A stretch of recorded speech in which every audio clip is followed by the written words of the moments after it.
Assalamualaikum warahmatullahi wabarakatuh. Perkenalkan, nama saya Eni Fatimah, NIM 63021020087. Di video ini saya akan menjelaskan secara singkat mengenai materi investasi wakaf guna untuk memenuhi tugas ujian tengah semester dari mata kuliah Manajemen Investasi Syariah dengan dosen pengampu Bapak Saifuddin M.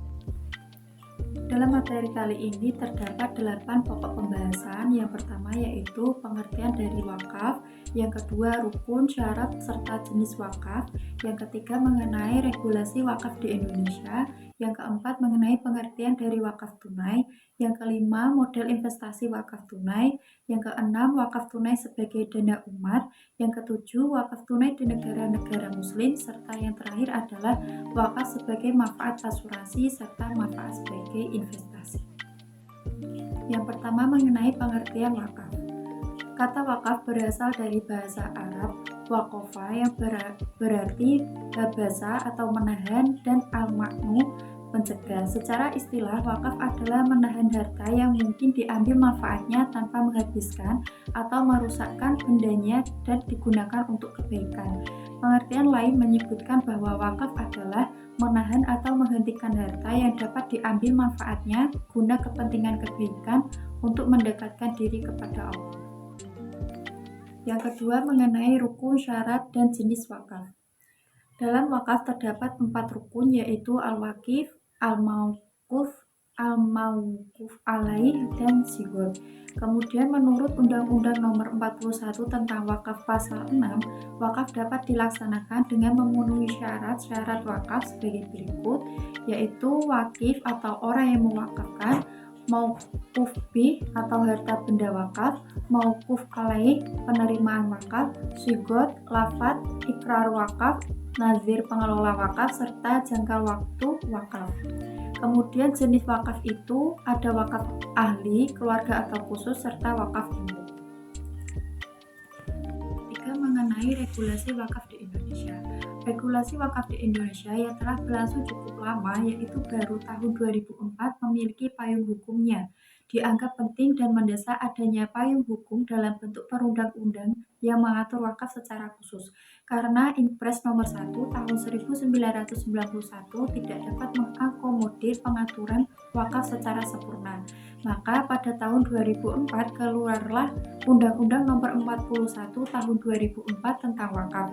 Garis besar peraturan ini berisi tujuan dan fungsi wakaf, unsur wakaf, administrasi wakaf, perubahan status harta benda wakaf, pengelolaan dan pengembangan, BWI, penyelesaian sengketa, pembinaan dan pengawasan, ketentuan pidana, serta sanksi administrasi.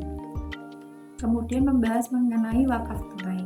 Wakaf tunai merupakan dana atau uang yang dihimpun oleh institusi pengelolaan wakaf atau nandik melalui penerbitan sertifikat wakaf tunai yang dibeli oleh masyarakat.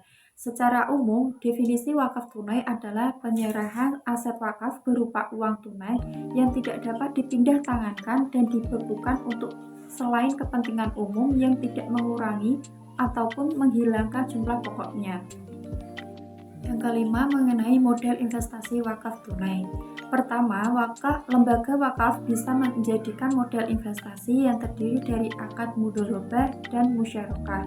Yang kedua, model investasi wakaf dengan menggandeng mitra.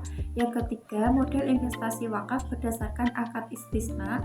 Yang keempat, investasi modal ijarah, serta investasi wakaf juga dapat dilakukan dengan mengikuti skema akad muzaraah, musyaqqah, dan mugharashah. Yang keenam mengenai wakaf tunai sebagai dana umat. Sejak awal harus disadari bahwa wakaf tidak terkecuali wakaf tunai merupakan dana umat, karena dana wakaf dihimpun dari masyarakat luas yang dengan suka rela menyisihkan hartanya untuk diwakafkan. Wakaf semestinya dimanfaatkan untuk kepentingan masyarakat luas pula. Karena itu, agar pemanfaatan wakaf untuk kepentingan luas maksimal, pengelolaannya harus dilakukan secara profesional, transparansi, dan dapat dipertanggungjawabkan. Yang ketujuh, wakaf tunai di negara-negara muslim. Pengelolaan wakaf tunai di berbagai negara berpenduduk mayoritas muslim seperti Mesir, Yordania, Saudi Arabia, Turki. Wakaf selain berupa sarana dan prasarana beribadah dan pendidikan, wakaf juga berupa tanah pertanian, perkebunan, flat, uang, saham, real estate, dan sebagainya yang dikelola secara produktif. Dengan demikian, hasil-hasilnya dapat dipergunakan untuk mewujudkan kesejahteraan umat. Pengelolaan wakaf di negara-negara Islam telah mengalami banyak kemajuan yang signifikan, baik wakaf tidak bergerak maupun wakaf yang bergerak atau tunai. Untuk memaksimalkan potensi wakaf, maka harta wakaf harus dikelola dan diberdayakan dengan manajemen yang baik dan modern. Yang terakhir mengenai wakaf sebagai manfaat asuransi dan manfaat investasi.